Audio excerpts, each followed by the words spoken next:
Boa noite a todos, prazer estarmos aqui. Nós queremos agradecer aos irmãos pelo convite que nos fizeram, pela confiança também, né? Acredito que nem todos me conheciam, o Davidson antes já não estava muito feliz que eu estava aqui, imagina eu estar pregando hoje, né? Brincadeira, mas agradecemos o convite dos irmãos e também a Deus por ter nos trazido até aqui, em paz e segurança, né, Aniel? Só pelo Senhor mesmo, para termos tido paz e segurança. Fica gravado, né? Desculpa, irmãos. Queria convidar então os irmãos para abrirmos as nossas Bíblias em Atos, no capítulo 5. Atos, capítulo 5, a partir do verso 1, diz assim a palavra do Senhor. Mas um certo varão chamado Ananias, com Safira sua mulher, vendeu uma propriedade e reteve parte do preço. Sabendo também sua mulher, e levando uma parte, a depositou aos pés dos apóstolos. Disse então Pedro: Ananias, por que encheu Satanás o teu coração para que mentisse ao Espírito Santo e retivesse parte do preço da herdade? Guardando-a não ficava para ti? E vendida não estava em teu poder? Por que formaste este desígnio em teu coração? Não mentiste aos homens, mas a Deus. E Ananias, ouvindo essas palavras, caiu e expirou. E um grande temor veio sobre todos os que isto ouviram. E levantando-se os mancebos, cobriram o morto, e transportando-o para fora, o sepultaram. E passando um espaço quase de 3 horas, entrou também sua mulher, não sabendo o que havia acontecido. E disse-lhe Pedro: Dize-me, vendeste, portanto, aquela herdade? E ela disse: Sim, portanto. Então Pedro lhe disse: Por que é que entre vós vos concertastes para tentar o Espírito do Senhor? Eis aí a porta os pés dos que sepultaram o teu marido, e também te levarão a ti. E logo caiu aos seus pés e expirou. E entrando os mancebos, acharam-na morta, e a sepultaram junto de seu marido. Vou aproveitar para tomar uma água.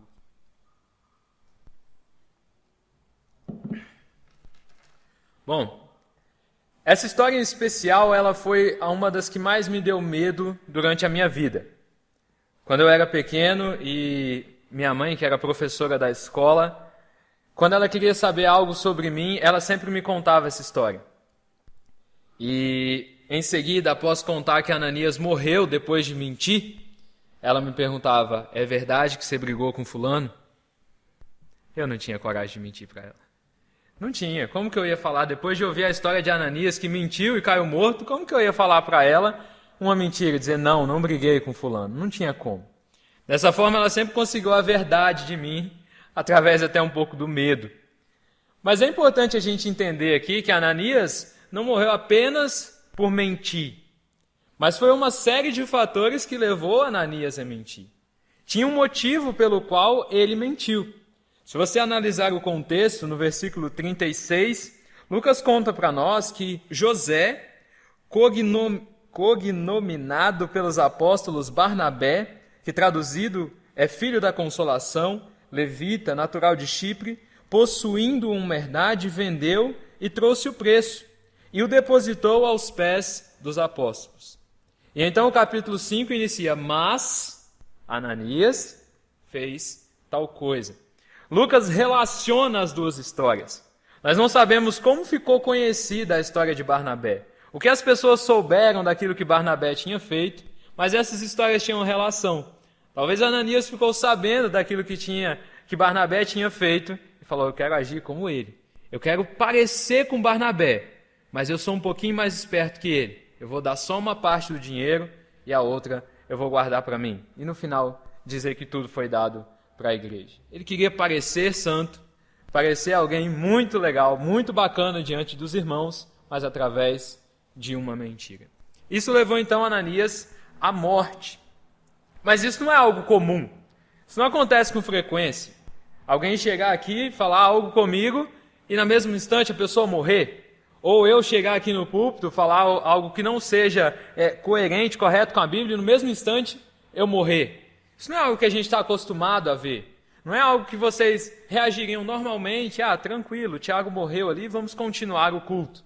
Não é algo que acontece assim e é normal. É algo que causa espanto nas pessoas e admiração. Naqueles dias, Lucas detalha para nós qual foi a exata reação daquelas pessoas. Eles viram que Ananias morreu ao mentir para Pedro, e qual foi a reação delas? Foram possuídas por um grande temor. Elas ficaram atemorizadas. Só que, qual foi a ação daquelas pessoas? Pedro estava em um discurso. Pedro estava em um discurso. Ele estava falando. Algo estava acontecendo. Ele tinha um culto acontecendo ali. E um morto agora estava ali no meio, na frente de Pedro. O que as pessoas fizeram após isso? Alguém tinha morrido. O que as pessoas fizeram? Ficaram com temor e não fizeram nada. Ficaram paradas. Mas enquanto todos ficavam parados, diáconos, líderes, talvez outros apóstolos parados, quem se levanta? Os jovens. Os jovens se levantam. Por que eu estou chamando a atenção para isso? O temor do Senhor, ele é fundamental na vida do cristão. É o princípio da sabedoria. Mas é importante que a gente entenda o que é temor. O temor é o reconhecer, a partir do momento em que eu conheço o meu Deus, eu presencio o seu poder, eu vejo aquilo que ele fez, eu tenho experiências com ele, e isso me leva a respeitá-lo, isso me leva a reverenciá-lo. Isso é temor, é reverência, respeito pelo Senhor. Mas essas pessoas partiram a confundir o temor com um medo. O temor começou a impedir que elas fizessem aquilo que era necessário. Aquele morto não podia permanecer ali. Ele precisava ser retirado. Mas muitos, pelo temor, ficaram parados. E nós não podemos deixar que o nosso temor a Deus, ele se transforme em medo. Deixa eu tentar explicar isso de uma forma mais prática. Quando eu me batizei, uma das minhas maiores dificuldades no início era para orar em público. Eu sempre tive um certo medo para orar. E antes das minhas orações individuais com o Senhor, eu ficava planejando as palavras e a forma como eu ia colocar cada frase ali na minha oração. E depois de planejar bastante, algumas até anotar, aí sim, aí eu orava. Eu tinha um medo muito grande de errar em uma oração. E quando fui chamado, olha, hoje, Tiago, ora para a gente agora, para iniciar a reunião. E eu, peraí, mas eu não planejei nada. Como assim, orar agora? E se eu errar? Como que fica? E se todo mundo disser amém no final? Todo mundo erra junto comigo? E isso tomou conta de mim de tal forma que me atrapalhava até mesmo de orar. Tanto nas reuniões de oração, chegava aí às reuniões de oração e não orava, porque não tinha a coragem de levantar a minha voz e falar. Isso pode nos atrapalhar? Isso pode acontecer conosco? Pode. Pode acontecer apenas na oração? Não. Pode acontecer em diversos aspectos. Pode acontecer ao cantar, ao tocar um instrumento, ao pregar, ao fazer uma visita, uma oração. Qualquer uma das ações que nós fazemos para o Senhor, é necessário que tenhamos o temor, o respeito ao Senhor. Aquilo que eu faço para o Senhor, eu não faço como eu faço qualquer outra coisa da minha vida. Eu não posso banalizar as coisas do Senhor. Mas, ao mesmo tempo, eu não posso deixar que isso se transforme em um medo e me impeça de chegar até aquele serviço ou de executar aquele serviço para o meu Deus. Esses jovens, eles souberam discernir o sentimento deles. Eles souberam ter o temor, mas também agir no momento certo. Eles souberam não confundir medo com temor. E é sobre esses jovens que nós vamos estudar um pouquinho nessa noite. O Alex me deu 10 minutos, então nós vamos falar um pouquinho a respeito destes jovens. Vamos ler então o versículo 5 novamente. Diz assim: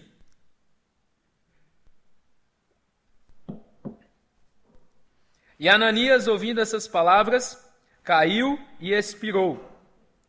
E um grande temor veio sobre todos os que isto ouviram. E levantando-se os mancebos, os jovens, como algumas traduções dizem, cobriram o morto e, transportando-o para fora, o sepultaram. Eu gosto de ver a expressão que Lucas usa quando ele diz que os jovens se levantaram. Eu sei que é até um pouco repetitivo nós colocarmos verbos de ação e usarmos ele, olha, os jovens se levantaram, andaram, foram, enfim. Mas esse jovem se levantando me lembra da necessidade que nós temos de que jovens se levantem no meio da igreja. Você vê em todos os períodos, tanto da história de Israel quanto da história da igreja, a necessidade de jovens se levantando. José foi um jovem fundamental para a história de todo Israel. Daniel, no período do exílio, foi um jovem super importante para a sobrevivência do povo, como exemplo para aquele povo. Você vê Josias sendo um rei ainda jovem, que limpou a casa do Senhor, exterminou os postes ídolos, derribou os postes ídolos. E tantos jovens na palavra de Deus, assim como Timóteo, que aprendeu aos pés de Paulo, jovens que foram extremamente necessários para a obra do Senhor. Agora vamos ler um versículo. Por que os jovens eles são tão importantes? Em 1 João 2, e o versículo 14, olha o que João escreve. Finalzinho do versículo. Vou esperar vocês acharem. Eu vos escrevi, mancebos, jovens, porque sois fortes, e a palavra de Deus está em vós, e já venceste o maligno. João não está dizendo aqui que a gente é simplesmente forte na força, não. Se depender de mim ali para trocar um galão de água, eu não sou tão forte. Mas o Pedro ali já dá conta, né, Pedro? Mas os jovens, eles têm um vigor maior do que aqueles com mais experiência, vamos dizer assim. Os jovens, eles têm mais energia, mais disposição, ou deveriam ter, né? Mas os jovens estão mais preparados para enfrentar as batalhas do dia a dia. Têm mais forças. E essas forças precisam ser usadas no trabalho do Senhor. Nós aplicamos as nossas forças diárias em tantas coisas. Nós gastamos as nossas forças com estudos, trabalho, entretenimento, amigos, família. E não são coisas erradas, são coisas lícitas. São coisas que nós necessitamos também. Mas as nossas forças precisam estar aplicadas também no serviço do Senhor, principalmente no serviço do Senhor. E eu tenho certeza que ninguém vai discordar de mim, porque nunca os jovens foram tão necessários na história da igreja. Nós passamos por um momento de uma pandemia, né? Eu nunca pensei que pregaria para todas as pessoas de máscara. É algo que a gente via, às vezes, coisas distantes acontecendo em outros países, né, antes da pandemia. O Rainer já fez uma cara estranha ali comigo, mas é algo que nós não esperávamos. E hoje as pessoas mais velhas, elas não podem frequentar os cultos com a mesma intensidade. Alguns trabalhos elas não são capazes de fazer. Precisam ficar um pouco mais reclusas, separadas da sociedade. E diversos trabalhos precisam continuar sendo executados. E infelizmente, muitas das pessoas mais velhas têm colocado as suas vidas em risco. Têm colocado as suas vidas em risco para executar o trabalho, porque faltam jovens dispostos a trabalhar. Faltam jovens dispostos a se colocar no lugar e dizer, não, deixa que eu faça esse trabalho. Nós temos uma força que é dada por Deus e precisamos usar essa força em prol do trabalho do Senhor. Chegou o momento dos jovens se levantarem. Chegou o momento dos jovens preencherem os espaços que faltam. Os trabalhos que estão precisando de ajuda, é os jovens que devem se levantar. Mas esses jovens se levantam, e Lucas detalha para nós que não era apenas um jovem, mas eles estavam juntos. Era mais de um jovem. Se eu disse que eu não conseguia levantar um galão de água ali para trocar, imagine levantar um morto, embrulhá-lo, enrolá-lo e sepultar aquele morto ainda. Para uma pessoa apenas fazer, seria algo exaustivo. Talvez conseguiria, provável, mas seria algo muito mais difícil de se fazer. Às vezes, por sermos jovens, por termos um pouquinho mais de força, queremos pensar que podemos fazer tudo. Então eu abro a igreja, eu abro o salão da igreja, eu vou limpar o salão, eu vou tocar, eu vou pregar, eu vou fazer isso, eu vou fazer aquilo. E queremos abraçar tudo que vem à nossa disposição. Mas precisamos nos lembrar que o serviço do Senhor ele é em conjunto. Não é um serviço só do Alex, não é um serviço só do Pedro, só do Aniel. Todos temos que trabalhar juntos, uns ajudando os outros para que possamos aliviar a carga uns dos outros. Eu gosto muito do que Paulo fala lá em 1 Coríntios, quando está tendo algumas divisões na igreja, e uns estão dizendo, olha, eu sou de Paulo, outro fala eu sou de Apolo, outro fala eu sou de Cristo. E Paulo junta aquele povo e diz, olha, quem é mais importante aqui? Ninguém é mais importante. Eu plantei, Apolo regou, mas Deus é que deu o crescimento. Ele está mostrando como cada um deles foi necessário para que o trabalho desenvolvesse. Da mesma forma, na igreja, cada um de nós tem a sua utilidade. Ao nos convertermos, recebemos de Deus um dom. E esse dom não foi simplesmente porque Deus olhou para a sua cara e falou assim, eu acho que o Pedro combina com esse dom. Mas foi também porque era necessidade na igreja local. A igreja necessita que o seu dom seja exercido. A igreja tem necessidade que você trabalhe. Aquilo que você tem como ofício dado pelo Senhor para fazer, foi um presente de Deus para a igreja. E é algo que nós não podemos simplesmente cruzar os braços e dizer não faço. Mas é algo que o Senhor nos designou a fazer. O trabalho é de todos. E da mesma forma, todos devem executá-lo. Esses jovens estavam juntos para fazer aquele serviço para o Senhor. Sozinho, muito difícil eles conseguiriam. Mas eles estavam juntos para fazer, mesmo que fosse um trabalho difícil, eles estavam juntos para servir ao Senhor. Mas veja também que eles juntos, eles têm uma dedicação incrível naquele momento. Para que aquele culto continuasse, o que seria necessário? Retirar o corpo dali e esperar que a família chegasse e fizesse o que fosse necessário com Ananias.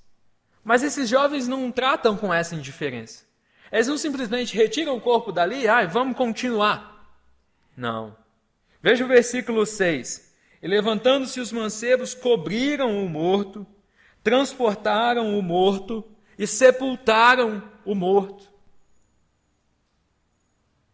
Eles têm uma dedicação enorme naquele trabalho. Eles não fazem por fazer. Eles não fazem de qualquer jeito. Mas eles dedicam o melhor que eles podiam. O melhor serviço, a melhor forma como eles poderiam fazer, é o que eles fazem. E é impossível olhar para isso e não lembrar de Eclesiastes 9, versículo 10, quando Salomão diz para nós, tudo o que te vier à mão, faze-o conforme o que você gosta, conforme o que você quer, até onde você acha que dá, não. Faze-o conforme as tuas forças. Se ainda tem forças para fazer, faz. Se ainda dá para continuar trabalhando, continue. Se você ainda tem capacidades de fazer o serviço, faça. É importante que as nossas forças estejam à disposição do Senhor, mas a nossa dedicação a Ele também seja por completo. Aquilo que eu faço para o Senhor, eu preciso me dedicar ao máximo. Eu preciso dar tudo. Eu preciso me entregar por completo para aquilo que Ele tem para mim. Não é simplesmente fazer por fazer e pronto, já fiz a minha parte. Mas é até onde eu tenho forças, até onde eu posso fazer, eu estarei disposto a fazer, porque é pelo Senhor. Esses jovens, eles com a sua dedicação, eles nos mostram que eles não estavam simplesmente fazendo por fazer, mas eles tinham um compromisso de servir ao Senhor da melhor forma que eles podiam. E fazendo isso, eles vão até um lugar provavelmente longe, porque eles gastam por volta de 3 horas para sepultar aquele corpo. E em seguida a palavra de Deus nos diz que eles voltam. Eles voltam. Eles foram sepultar um corpo. Olha o serviço que eles fizeram. E mesmo assim eles voltaram. Imagine o pensamento daqueles jovens, não era de reclamação. Não era pensando, poxa vida, estou aqui, olha só, domingo. A gente está ouvindo aqui a palavra de Deus e agora morre alguém, a gente tem que sepultar esse corpo. O pensamento deles não era de reclamação. O pensamento deles era a espera de voltar para continuar ouvindo a mensagem de Pedro. Eles queriam voltar até ali para continuar aprendendo mais da palavra de Deus. Eles tinham um amor pela palavra de Deus. Quando nós lemos lá em 1 João a respeito da força dos jovens, não é todos os jovens que têm força, mas os jovens que já venceram o maligno. É necessário que os jovens amem a palavra de Deus. É necessário que os jovens estejam empenhados, dedicados em estudar a palavra de Deus, em buscar aprender mais do Senhor. Estamos falando para jovens, mas são necessidades para todos os cristãos. É necessário que estejamos buscando mais e mais do Senhor. Eu imagino que se fosse eu, enterrando um corpo há tanto tempo, talvez num local distante, o que ia estar se passando na minha mente era voltar para casa para tomar um banho, colocar uma outra roupa, talvez o meu próximo evento marcado. Mas o que esses jovens pensavam era em voltar até o local da reunião para ouvir mais da palavra de Deus, para aprender mais ainda daquilo que o Senhor tinha preparado para eles. Uma vontade imensa de querer aprender. Esses jovens tinham isso. Eles tinham a vontade de querer aprender mais do Senhor, independente do que tinha acontecido. Nós muitas vezes começamos a ter um senso de responsabilidade que ele acaba. Fazemos algo na obra de Deus e pensamos assim, agora eu estou quitte com Deus. Li um versículo hoje, meditei nele, acabou meu devocional e agora eu estou quitte com Deus pelo resto do dia. Fiz a minha oração de manhã, acabou, pronto, estou quitte. Agora eu posso fazer outra coisa, vou minhas séries aqui e pronto. A nossa dedicação ao Senhor, ela pode ser 24 horas por dia. Eu posso fazer quantas coisas forem para o Senhor, eu nunca vou estar quitte com Ele. Nada do que eu fizer para Ele, nada do que eu fizer para o Senhor vai compensar ou vai pagar o preço que Ele pagou pela minha alma. Nós não podemos ter a sensação de dever cumprido. Acabou, agora não tem mais o que eu fazer. Pronto, o que eu fiz hoje já está muito bom para Cristo. Porque sempre haverá trabalho a ser feito. E esses jovens, eles ainda voltam, porque eles estavam dispostos, mais uma vez, a trabalhar para o Senhor. E ao chegar, Pedro já está conversando com Safira. E quando Pedro está conversando com Safira, ele olha para fora e ele vê os jovens. Mas ele não diz, eis à porta os jovens que enterraram teu marido. Ele não diz isso. Ele diz, eis à porta os pés daqueles que enterraram teu marido. Por que Pedro chama a atenção para os pés daqueles jovens? Provavelmente pés que estavam manchados, sujos, calejados, cheios de barro. Eles tinham acabado de cavar e sepultar um corpo. Pés que estavam marcados pelo trabalho que tinham feito. A obra do Senhor ela é muito vasta e tem diversos serviços para serem feitos. Nós tentamos limitar, às vezes, apenas os serviços que tem para ser feitos em reuniões e em cultos, mas a igreja vai muito além disso. A igreja também é evangelismo, a igreja também são visitas, são aconselhamentos, a igreja também tem a parte de organização. Tem diversos trabalhos a serem executados na igreja. Mas muitas vezes o eu, Tiago, quer escolher o que fazer. Quer dizer assim, ah, Senhor, mas esse serviço que o Senhor está me dando, não, esse eu não quero, não. Eu quero fazer outra coisa. E queremos escolher as coisas que nós julgamos boas para fazer. Ah, não, Senhor, eu sei que o Senhor está me dando dom para fazer, para orar, mas eu quero fazer outra coisa. O meu negócio é mais tocar um violão ali, igual o Alex. Eu gosto de ficar igual ele lá na frente, assim, tocando. E que gostamos de escolher. Eu, se pudesse escolher, eu ia cantar. Mas não posso. Também não sei, né? Mas nós não temos a capacidade de escolher. É o Senhor que designa o trabalho de cada um. Se esses jovens pudessem escolher, talvez eles não estariam ali enterrando um corpo. Mas era um trabalho que o Senhor tinha movido o coração deles para fazer. Era um trabalho que o Senhor tinha designado. É eles que vão fazer. Então não tem direito de escolha. É um dom que o Senhor te deu, então você deve executar. São 2 que o Senhor te deu, então você deve usar. Existe a necessidade na igreja, mas também não existe a minha escolha. Não existe a minha escolha. Não existe eu pensar, ah, não, mas eu não gosto de fazer isso. Pode até ser meu dom, mas eu não gosto. Devemos estar prontos, dispostos a fazer o que for necessário pela obra do Senhor. Isso é difícil de falar, ainda mais quando os jovens enterraram um corpo. Eu não sei se eu teria a mesma coragem que eles tiveram. Eu não sei se eu estaria disposto a enterrar alguém, assim como eles fizeram. Mas é algo que serve para todos nós. Precisamos estar dispostos a fazer o trabalho que o Senhor nos ordenar. E por fim, para a gente terminar, vocês observaram as características desses jovens, tudo que eles fizeram, as ações deles. Mas Lucas, mesmo sendo um dos mais detalhistas escritores da palavra, ele não traz para nós nenhuma fala desses jovens. Eles não falam nada. Esses jovens não acusam ninguém. Não têm os seus nomes relatados. Mas eles também não saem falando, nossa, Ananias, olha só, morreu porque mentiu. Olha aí. Eles também não acusam a mulher de Ananias. Nossa, mas olha só, essa mulher também foi mentir igual ele. Eles se contêm. Eles ficam quietos.